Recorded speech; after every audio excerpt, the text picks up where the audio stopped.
So my name's Jude Berger and I want to talk to you today about food intolerance. It's something that's near and dear to my heart. I've been looking at it myself for quite some time. By food intolerance, I'm talking about how our bodies just aren't able to process all of the chemicals that we eat in today's modern diet, and that some of us have effects which you wouldn't necessarily tie to food. And why I want to talk about anxiety, depression and anger is because these are things that happened to me. So when I was young, all the way through to my 20s, I would have these fits of depression, and some of them would just be absolutely debilitating, and I'd have to lock myself in my bedroom and couldn't talk to anyone, or else I'd just be really irritated and I wouldn't be able to control just the level of aggression that was inside me, or there'd be this low level anxiety. And so I had quite a long time, many years of these issues and not really understanding what was going on. But it was to the point where it was affecting decisions I was making in my life. Do I go to this party? Do I accept this thing? If my mood is so bad and unknowable, then I can't really manage the things around me. And it affects relationships and stuff like that as well. So for me it was a real problem and I wanted to address it. And somehow I came across some information about how food can affect mood, and I thought that was really odd. But on the other hand, it did kind of make some sense, because I did notice that if I did a big junk food binge, or if I'd gone to a Chinese restaurant or something like that, a cheap Chinese restaurant, then I would have issues. So what I did was an elimination diet, and that elimination diet showed me categorically that the issues that affect me are certain additives that are added to foods, preservatives, benzoates, sorbates, MSG, and also glutamic acid are the things that affect me. So what I wanted to do today was talk to you about how that can come about. So during my research over the years, both for myself, my own issues, and for other people in my life, their issues, what I've found out is that there are things as common as salicylates and amines. So in addition to the food chemicals that I've just talked about, there are also naturally occurring chemicals that are known as salicylates and amines. And salicylates are found in fruits very commonly. So ripe fruit can be a trigger for food intolerance. Same with amines, and you can find amines particularly in aged meats and chocolate and eggplant and those kind of chemicals. So for people who are big meat eaters, it tends to be common, I've seen, that men who are big meat eaters and who then get into a funk are often very sensitive to amines. And the salicylate reaction seems to be one of the most common things that happens in children. So it can be a temper tantrum, it can be a crazy inability to concentrate, or just a head banging, these kinds of things. Some people have even talked about autism and ADHD and OCD symptoms being improved by a food intolerance diet. And when I say some, I'm talking like thousands. So this is actually quite a well-known phenomena these days. It's just not as well known in the mainstream, and that's why I came out to Barcamp today to talk about it. Now the problem with identifying food intolerances is that it's not always an immediate reaction. So sometimes when kids go to a party and go crazy, people immediately say, well, that's because of all the food that they've been eating, or the red cordial or something like that. And while that can well be the case, it's also often the additives that are in the foods that are turning the kids a bit crazy. But on the other hand, there are chemical additives, and depending on your own chemical makeup, that can take up to 48 hours or even longer to show a response. So if you ate something 2 days ago and you only start getting the reaction today, it can be really hard to link those two together. And if you are thinking food, you're more likely to think about what you ate this morning as opposed to what you ate 2 days ago. So salicylates, amines, free glutamates, and additives, which is, I guess, less of a surprise to some people given the explosion of additives that we now see in our diet these days. So for me, hallelujah, I'm solved, I'm fixed, it's terrific. What I wanted to do was just put up your hand, do you or anyone you know think that maybe your unexplained depression, anxiety, brain fog, confusion, just not quite all the synapses working? Do any of you think that maybe you or someone in your family might have an issue? Is that why you've come in? Yeah? Yep.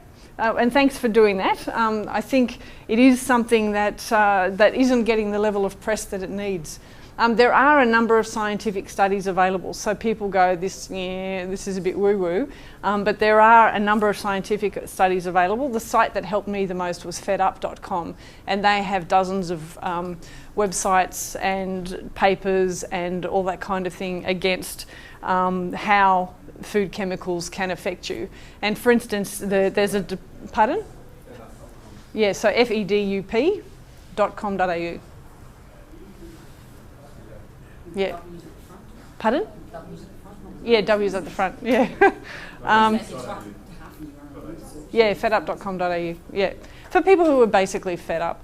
And there are, so for instance, there's one set of stories about depression, and there's 90 pages of success stories from individuals who've written in a paragraph or more just about how the diet has benefited them. So it's a huge issue. There are thousands of people that have been improved. FedUp has 10,000 members itself. So how the elimination diet works, in order to find out once and for all if you do in fact have issues, is, there's no surprise, you bring your diet back down to some very basic whole food vegetables, rice and chicken and fresh fish, those kinds of things. You eat those for a couple of weeks. Now, it sounds tough, it is tough. But for those 2 weeks, you then learn whether or not it's even an issue for you. If you feel exactly the same, you're still getting your issues, you know, then you can say, okay, it's not food intolerance, and you can go back to your normal diet. But if you do respond, then the trick comes in. Then you have to start working out, okay, so what's the trigger?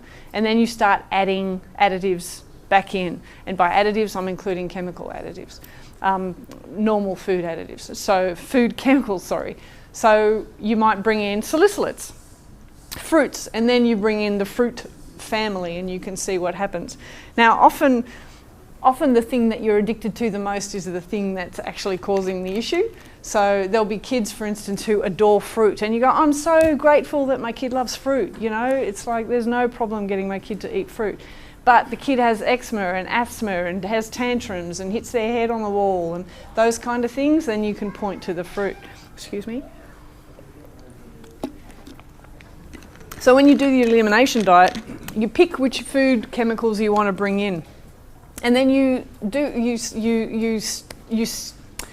slowly increase the amount of salicylates or amines or whatever that you're testing to see whether or not you can tolerate a certain level, and then bang, you'll get a response. So you can work out, okay, salicylates are an issue for me, and then you add in amines, and then you might have chosen to include gluten and dairy and those kinds of other substances in your diet. And so then you start noticing how long the diet can take, because you need a week to fully test a certain chemical substance and then see how that's going. So it's obviously well worth it for me, because once you know once and for all, then there's a benefit.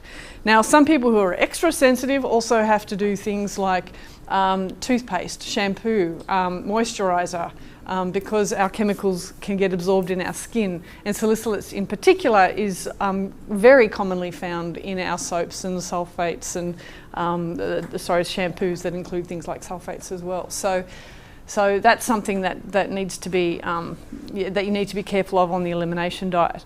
But I like to think that if in those first 2 weeks when you've been strictly on the elimination diet and you feel 1,000% better, then you know that there's a food issue there. If there's no food issue, then you go back to your normal diet, But if you do feel better, then it's like, okay, there's something for me here. Yeah. How long is the elimination diet and what do you eliminate? So the elimination diet in its strictest form, say 2 weeks, if you do it properly, like thoroughly to the letter, and then extending, adding things slowly takes. Inevitably, there are mistakes, because what happens is, you know, if it's for yourself, you're hungry, you're out, it's like, oh, I'm just going to have this, or I'm just going to do this, and then, you know, life gets in the way.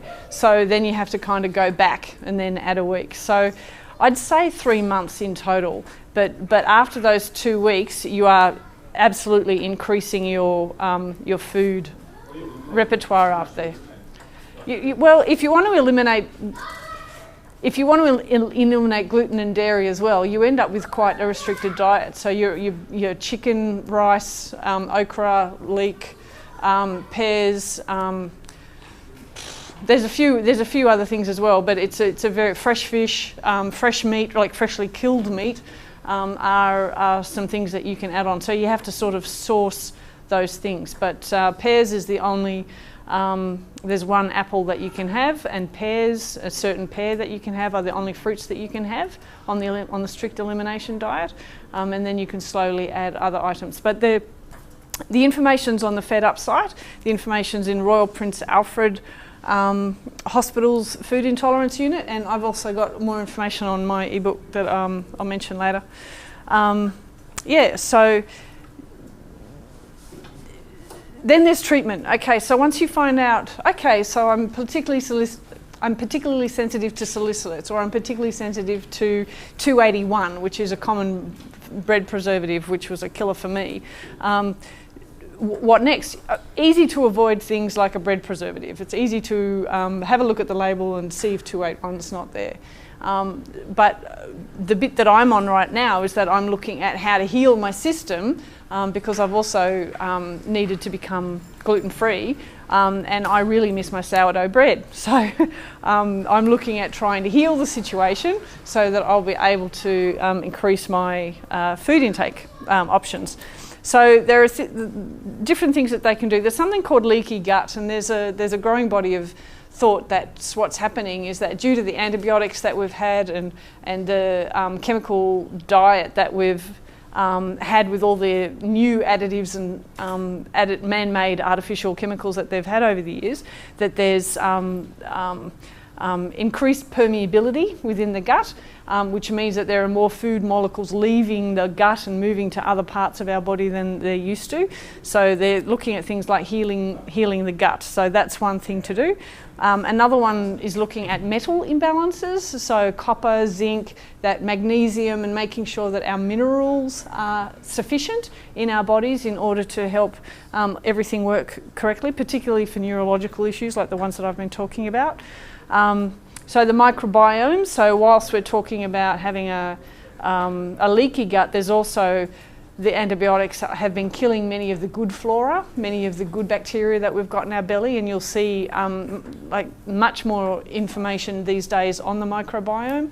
And whilst the bacteria in our bellies technically aren't us, without them we'd die, and making sure that our microbiome is super healthy is something that increasing number of mainstream doctors are including as part of their diet. And another treatment is fecal transplant. So this is where it gets really interesting. So because our microbiome isn't strong in many of us, and because of the diets that we're eating in the world these days, many of our elimination cycles, our digestive cycles aren't healthy. So many of us don't poop in a healthy fashion, and that reflects an unhealthy microbiome. And thank you. There's a strong movement now and looking at fecal transplant, and that literally is as it sounds. You get a healthy person's poop and you put it up your own clacker, and and what that does is it introduces the healthy flora that repopulate the gut, and then you're in a better position a couple of weeks or so later on. And people have been brought back from the brink of death using this treatment, believe it or not. You do the research. New York Times is writing a whole heap of articles about it over the last few months. It's quite interesting. Fecal transplant, yeah. And it might have the word protocol on the end of it. So I've got my 5-minute warning, which is basically questions. But before I do, I've written a book because not enough people know about this. So foodandmoodbook.com, Twitter @foodandmoodbook, and also on Facebook. So questions? Just say those names again. Yep, can you read that or not? No, okay, so foodandmoodbook.com, so spelled foodandmoodbook.com, and then Twitter, Food Mood Book, and on Facebook it's the Food Mood Book as well. Yeah. Yeah. So, I suppose one thing that concerns me a little bit about the elimination diet is that your sample size is basically one. It's just you that's doing the elimination on that one. Yep. Have you ever challenged any of these specific intolerances with a placebo? You know, had somebody else give you a placebo? I would absolutely sign up for that because I know that some people need that. But for me, the reaction is so clear that I don't personally need to test a placebo, but I would do that because I recognise that's needed. Now, everyone's chemical makeup is different, so I might react to the bread preservative 281 and other people don't. But for me, I don't need convincing. I get that there are some people that think, you know, come on, or like the MSG has gone through a thing. For me, it's more free glutamic acid. So you've got unbound glutamine and you've got bound glutamine. They're two different types of glutamic acid. And for me, it's the unbound glutamic acid that has a problem, but the bound glutamic acid, which is in proteins, I don't have a problem with. But that's just trial and error. Like I thought that it was dairy and it ended up being aged cheese. And like I was okay with yolk. And it's like, so the level of assessment that you need to do can be quite obviously technical, whatever, but happily sign up. But So are there any risks with this approach? with the elimination diet, no, because you're still getting your full nutritional component in that 2-week time frame, and then it's just basically adding stuff on from there. So is there any risk? I would say the risk is in not knowing rather than doing it. Yeah. Have you considered when you're on just the core elimination diet, rather than introducing specific foods back in, introducing the isolated compounds instead? Hard to buy salicylate or amine or 281. It's hard to buy some of these things on their own, but it would be great if you could, because then you could do an isolated chemical. So for instance, if you have meat, Research labs around the place who would be able to, yeah, who would have access, and they might actually be speaking to the yeah, You can get MSG as well. yeah, MSG is easy. Yeah, it's the shops. You can buy MSG. Yeah, MSG is easy.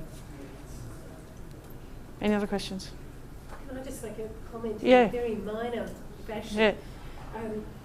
We used to drive from Canberra to Adelaide, and it would take 2 days, and we had 2 little kids in the car, and you can imagine 2 days worth of driving with 2 little kids. If we went and bought food in shops along the way, Yeah. fast foody things, the children were atrocious. If we packed our own food, which meant that they weren't eating those sorts of things that you Yeah. talked about, Yeah. they were much more pleasant human beings. Yeah. So if you're going on a long drive with small children, think about taking this approach. Yeah. And like the fruit thing is a real, because people go, I feed my kids a healthy diet, because I talk about food intolerance and how it can affect, I feed, we have a healthy diet in my house. It's not about a healthy diet. In some houses, Mars bars, whatever, it's all good. So like I can have plain potato chips, it's not a problem. Great, there's no problem with, it's not about healthy food, it's about the right, so salicylates and amines are absolutely in healthy food, but can, particularly older men, for some reason, just the amines get them every time. And I'm sure I've written an article about it on my blog, was that recent violence that we're having in Sydney, it's like, amine reaction, it's like that level of violence. But anyway. I was going to ask, all the mass media around sugar, Yeah. people selling books, Yep. it seems to be, this is not at that level of attention.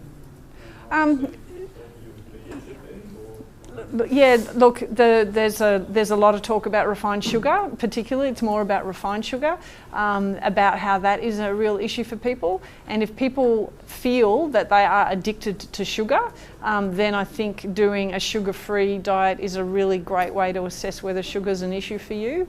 How long would that diet take to result in a change in Look, absolutely, and it also depends on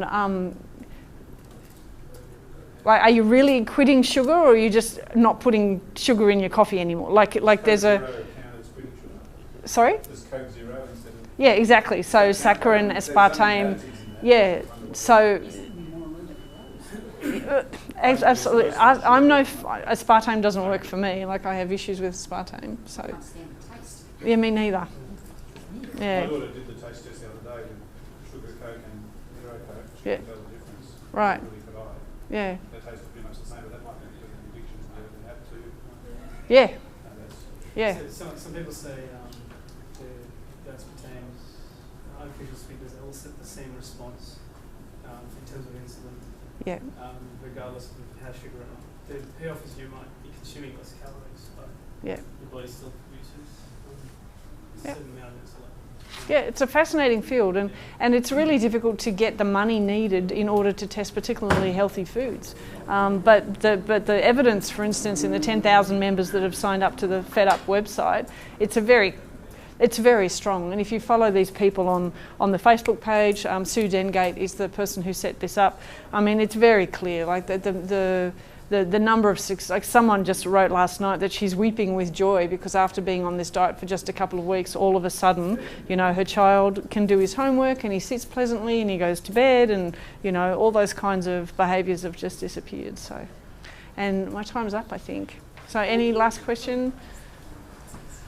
Thank you very much for your time.